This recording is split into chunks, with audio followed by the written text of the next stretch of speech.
Good morning, students. Today we will work out one more problem from the chapter Depreciation Accounting.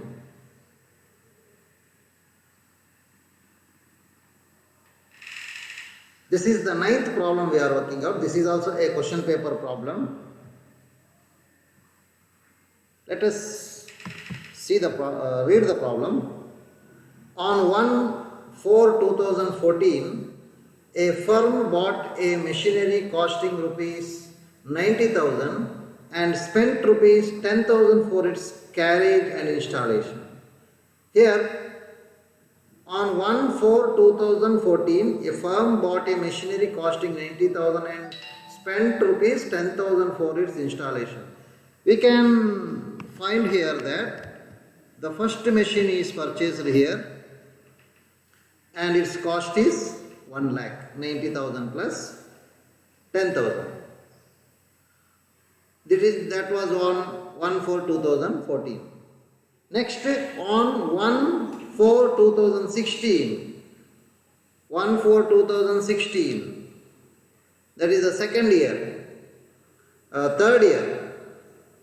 Second year there are no other transaction. Third year, 1/4/2014 first year, 1/4/2014 second year beginning, third year beginning 1/4/2016 they bought additional machinery costing rupees 50,000. ಇನ್ನೊಂದು machine purchase ಮಾಡ್ತಾರೆ 50,000ಗೆ.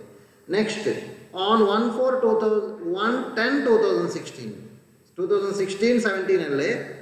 ಒಂದು 3 ತಿಂಗಳ ನಂತರ ಏನು ಮಾಡ್ತಾರೆ, 6 month ಆದ ನಂತರ, after 6 month 4, 5, 6, 7, 8, 9 ಅಂದರೆ 6 ಮಂತ್, 6th ಮಂತ್ ಆದ ಕೂಡಲೇ ಏನು ಮಾಡ್ತಾರೆ ಅವರು, on 1/10/2016 they sold the machinery which was bought on 1/4/2014 for rupees 80,000.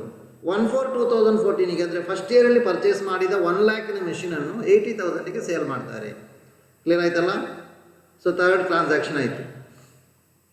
ಇನ್ನು ನೆಕ್ಸ್ಟ್ ಆನ್ 1/4/2017 ನೆಕ್ಸ್ಟ್ ಇಯರಲ್ಲಿ they bought another machinery for rupees 50,000. ಇನ್ನೊಂದು ಮೆಷಿನ್ ಪರ್ಚೇಸ್ ಮಾಡ್ತಾರೆ 50,000ಗೆ.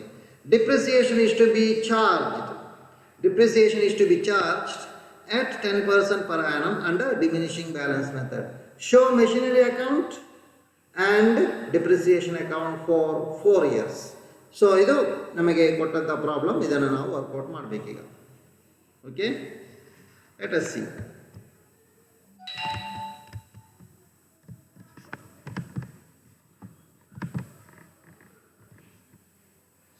We will move directly to the preparation of machinery account. Machinery ಅಕೌಂಟನ್ನು preparation ಮಾಡುವ. ನೋಡಿ, ಅಲ್ಲಿ machinery account preparation ಮಾಡುವಂಥ ಸಂದರ್ಭದಲ್ಲಿ ಫಸ್ಟ್ ಇಯರಲ್ಲಿ ನೋಡಿ ಪರ್ಚೇಸ್ ಮಾಡಿದ್ದು ಯಾವಾಗ ಪ್ರಾಬ್ಲಮನ್ನು ನೋಡಿ ಒಮ್ಮೆ. 1/4/2014ಗೆ ಮೆಷಿನ್ 1 ವಾಸ್ ಪರ್ಚೇಸ್ಡ್ ಅಲ್ವಾ? ಮೆಷಿನ್ 1 ಪರ್ಚೇಸ್ ಮಾಡಿದ್ದಾರೆ 1/4/2014ಗೆ. ಕ್ಲಿಯರ್ ಆಯ್ತಲ್ಲ ಈಗ? ಎಸ್. ಆದರೆ ಅದೆಷ್ಟಕ್ಕೆ? rupees 1 ಲ್ಯಾಕಿಗೆ. 1 ಲ್ಯಾಕ್ ಹೇಗೆ ಬರ್ತದೆ? 1 ಲ್ಯಾಕ್ ಹೇಗೆ ಬರ್ತದೆ ಅಂದರೆ ಅಲ್ಲಿ ಪ್ರಾಬ್ಲಮಲ್ಲಿ ಕೊಟ್ಟ ಪ್ರಕಾರ 90,000. 1 ಲ್ಯಾಕ್ ಹೇಗೆ ಬರುತ್ತೆ? 90,000 ಪ್ಲಸ್ 10,000. 90,000 ಮತ್ತು ಪ್ಲಸ್ 10,000 ಅಂದರೆ rupees 1 ಲ್ಯಾಕ್. ಸೊ ಪ್ರಾಬ್ಲಮಲ್ಲಿ ಕೊಟ್ಟ ಪ್ರಕಾರ ಹಾಗೆ ಬರುತ್ತೆ. ಪ್ರಾಬ್ಲಮಲ್ಲಿ ಏನು ಹೇಳಿದ್ದಾರೆ ಅಂದರೆ ನೋಡಿ, ಇಲ್ಲಿ ಕ್ವಶನಲ್ಲಿ ಕ್ಲಿಯರ್ ಆಗಿ ಕೊಟ್ಟಿದ್ದಾರೆ. ಅಲ್ಲಿ cost of the machinery 90,000, installation ಮತ್ತು ಕ್ಯಾರೇಜ್ ಇದಕ್ಕೆಲ್ಲ 10,000 ಅಂತ. ಹಾಗೆ rupees 1 ಲ್ಯಾಕ್ ಅದರದ್ದು ಕಾಸ್ಟ್ ಆಗುತ್ತೆ. ಕ್ಲಿಯರ್ ಆಯ್ತಲ್ಲ ಈಗ? ಈಗ ನೆಕ್ಸ್ಟ್ ಮೂವ್ ಆಗುವ. ಕ್ಲಿಯರ್ ಆಯಿತು. ಈಗ 1/4/2014ಗೆ ಇಯರ್ ಸ್ಟಾರ್ಟ್ ಆಗ್ತಿದ್ರೆ, ಬಿಗಿನಿಂಗ್ ಆದರೆ ಎಂಡ್ ಆಗೋದು ಯಾವಾಗ? 31st March 2015ಗೆ. ಅದು ಡಿಪ್ರಿಸಿಯೇಷನ್ ಚಾರ್ಜ್ ಮಾಡಬೇಕು. ಹೇಗೆ? By depreciation. Depreciation is 1 lac into 10%. ಇಲ್ಲಿ ಕೊಟ್ಟಿದ್ದೇನೆ ನೋಡಿ, 1 ಲ್ಯಾಕ್ ಇಂಟು 10%. ಎಷ್ಟು? 10,000 ಆಗುತ್ತೆ. Next balance carry down rupees 90,000. Next ಇಯರಿಗೆ ಬ್ಯಾಲೆನ್ಸ್ ಬ್ರಾಡ್ ಡೌನ್ 1/4/2014ಗೆ 15ಗೆ 1/4/2015ಗೆ by 2 balance brought down 90,000. Clear ಆಯ್ತಲ್ಲ. ಈಗ ಸೆಕೆಂಡ್ ಇಯರಲ್ಲಿ there are no other transaction, so we can close the second year, we can charge the depreciation. Second year beginning 1/4/2015ಗೆ, second year will end on 31st March 2016. 31st March 2016ಗೆ end ಆಗುತ್ತೆ. So ಅದು by depreciation ಯಾವುದರ ಮೇಲೆ return down value method ಆದ ಕಾರಣ on 90,000 10% means 9,000. Clear ಆಯ್ತಲ್ಲ ಈಗ. So balance carry down rupees 81,000. So 31st March 2016ಗೆ ಅದನ್ನು next ಇಯರಿಗೆ again carry for ಮಾಡುವ. Next year third year 1/4/2016. Clear ಅಲ್ವಾ. 1/4/2016 81,000 ಅಲ್ಲಿಂದ ಇಲ್ಲಿಗೆ ಕ್ಯಾರಿ ಬ್ರಾಡ್ ಡೌನ್ ಆಯಿತು. ಇನ್ನು ನೆಕ್ಸ್ಟ್ ಟ್ರಾನ್ಸಾಕ್ಷನ್ ಏನಿದೆ ಕ್ವಶನಲ್ಲಿ ನೋಡುವ. ಕ್ವಶನಿಗೆ ಬೇಕಾದರೆ ಒಮ್ಮೆ ರಿಟರ್ನ್ ಹೋಗುವ. ನೋಡಿ ಇಲ್ಲಿ on 1/4/2016 they bought additional machinery costing 50,000. ಅವರು ಪರ್ಚೇಸ್ ಮಾಡಿದರು. ಪರ್ಚೇಸನ್ನು ಇಲ್ಲಿ ಎಂಟ್ರಿ ಮಾಡುವ. 1/4/2016 to bank account machinery to purchased 50,000. Clear ಆಯ್ತಲ್ವಾ. ಅದು ಮುಗಿಯಿತು. ನೆಕ್ಸ್ಟ್ ಟ್ರಾನ್ಸಾಕ್ಷನ್ ನೋಡಿ, ಪ್ರಾಬ್ಲಮಿಗೆ ಹೋಗಿ ಒಮ್ಮೆ ನೋಡಿ. ಆನ್ 1/10/2016 ಅದೇ ವರ್ಷದಲ್ವಾ. 1/4/2016 ಆದ ನಂತರ 1/10/2016 they sold the machinery which was bought on 1/4/2014 for ₹80,000. ಆ ಮೆಷಿನನ್ನು ಅವರು ಏನು ಮಾಡ್ತಾರೆ, ಫಸ್ಟ್ ಮೆಷಿನನ್ನು ಅವರು ಸೇಲ್ ಮಾಡ್ತಾರೆ.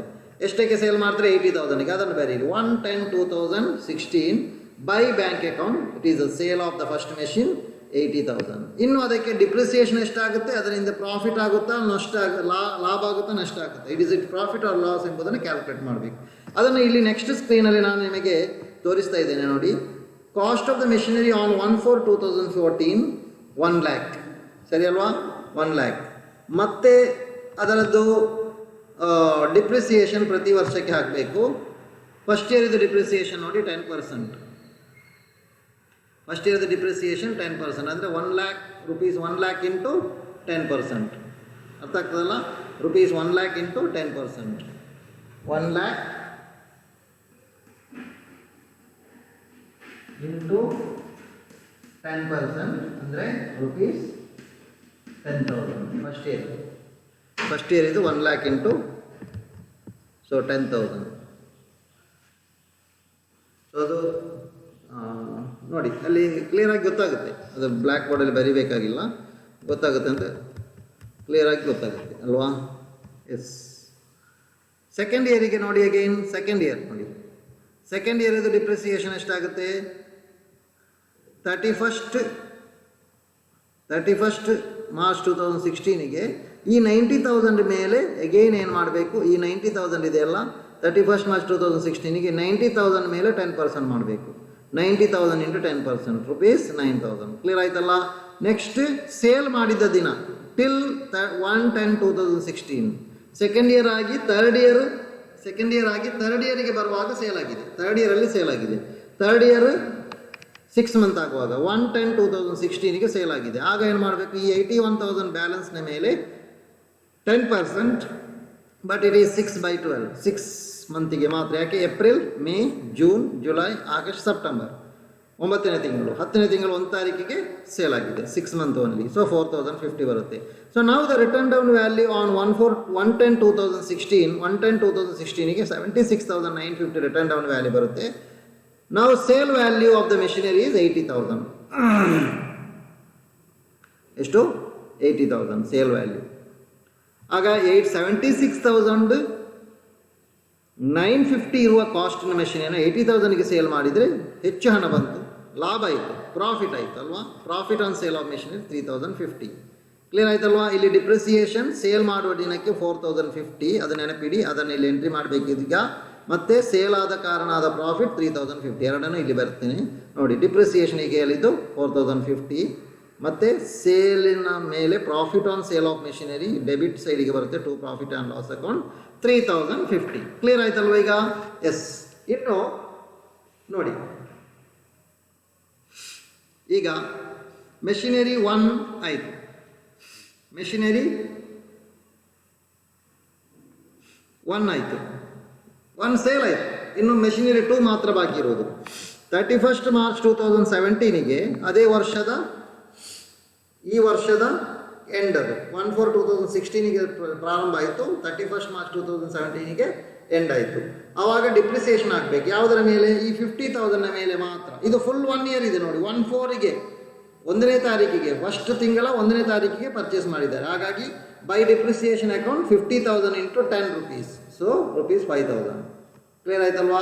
ನಾವು the balancing 31st March 2017 we should balance the ledger, machinery ಅಕೌಂಟನ್ನು ಬ್ಯಾಲೆನ್ಸ್ ಮಾಡಬೇಕು. That is balance carry down ₹45,000. Clear ಆಯ್ತಲ್ವಾ? Next we will move to the next year. ಇದು ಈಗ ತೋರಿಸಿದಂಥ calculation. Next this is the last year, 4th year ಅಲ್ವಾ? So 1/4/2017ಗೆ ಈಗ ನೋಡಿದ ಬ್ಯಾಲೆನ್ಸ್ ಎಷ್ಟು? 45,000. ನಂತರ ಪ್ರಾಬ್ಲಮಿಗೆ ಬರುವ. I will move to the ಪ್ರಾಬ್ಲಮಲ್ಲಿ ನೆಕ್ಸ್ಟ್ ಏನಾಯಿತು ನೋಡು. 1/4/2017 they bought another machinery for 50,000. ಇನ್ನೊಂದು ಮೆಷಿನ್ ಪರ್ಚೇಸ್ ಮಾಡ್ತಾರೆ. ಯಾವುದು? ಎಷ್ಟಕ್ಕೆ? ಅದು 50,000ಗೆ ಮೆಷಿನರಿ 3 ಮುಗೀತು. ಈಗ ಡಿಪ್ರಿಸಿಯೇಷನ್ ಹಾಕುವ. 31st March 2018ಗೆ ಡಿಪ್ರಿಸಿಯೇಷನ್. ಇಯರ್ ಎಂಡಿಗೆ ಬೇರೆ ಯಾವ ಟ್ರಾನ್ಸಾಕ್ಷನ್ ಇಲ್ಲ. ಹೇಗೆ ಡಿಪ್ರಿಸಿಯೇಷನ್ ಹಾಕೋದು? ಫಸ್ಟಿಗೆ ಆನ್ ದಿಸ್ ಮೆಷಿನ್ 45,000 ಬ್ಯಾಲೆನ್ಸ್ನ ಮೇಲೆ 10% 4,500, ಮತ್ತು ಮೆಷಿನರಿ 3 ಥರ್ಡ್ ಮೆಷಿನ್ನ ಮೇಲೆ ₹50,000 ಇಂಟು 10% 5,000. ಸೊ 9,500 ಇದು ಟೋಟಲ್ ಬರುತ್ತೆ. ಈಗ ಬ್ಯಾಲೆನ್ಸ್ ಮಾಡಿದರೆ 31st March 2018ಗೆ 85,500 ವಿಲ್ ಬಿ ದ ಬ್ಯಾಲೆನ್ಸ್. ಅದನ್ನೇ ಕ್ಯಾರಿ ಫಾರ್ವರ್ಡ್ ನೆಕ್ಸ್ಟ್ ಇಯರಿಗೆ ಮಾಡಿ. ಅಲ್ಲಿಗೆ ಪ್ರಾಬ್ಲಮ್ ಮುಗಿಯಿತು. Hope you have understood the solution clear ಆಗಿ ಅರ್ಥ ಆಗಿದೆ ಅಂತ ಭಾವಿಸ್ತೇನೆ. ಅದರ ನಂತರ ಇನ್ನೊಂದು ಅಕೌಂಟ್ ಇದೆ, ಡಿಪ್ರಿಸಿಯೇಷನ್ ಅಕೌಂಟ್ ಮಾಡಲಿಕ್ಕೆ ಹೇಳಿದ್ದಾರೆ. ಈ ಪ್ರಾಬ್ಲಮ್ ಒಂದು ಸ್ಪೆಷಲ್ ಏನಂದರೆ ಡಿಪ್ರಿಸಿಯೇಷನ್, ಇದು ಕ್ವಶನ್ ಪೇಪರಿಂದ ತಂದ ಪ್ರಾಬ್ಲಮ್. ಇಷ್ಟರವರೆಗಿನ ಪ್ರಾಬ್ಲಮಲ್ಲಿ ಡಿಪ್ರಿಸಿಯೇಷನ್ ಅಕೌಂಟ್ ಮಾಡಿರಲಿಲ್ಲ. Is very simple.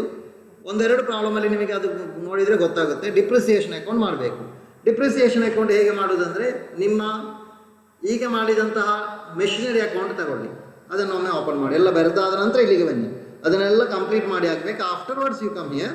So first ಇಯರಲ್ಲಿ ಎಂಡಿಗೆ ಡಿಪ್ರಿಸಿಯೇಷನ್ ಎಷ್ಟಿದೆ ನೋಡಿ? 10,000. ಕ್ರೆಡಿಟ್ ಸೈಡಲ್ಲಿ ಇದೆ ಅಲ್ವಾ? ಕ್ರೆಡಿಟ್ ಸೈಡಲ್ಲಿ ಇದೆ ಅಲ್ವಾ?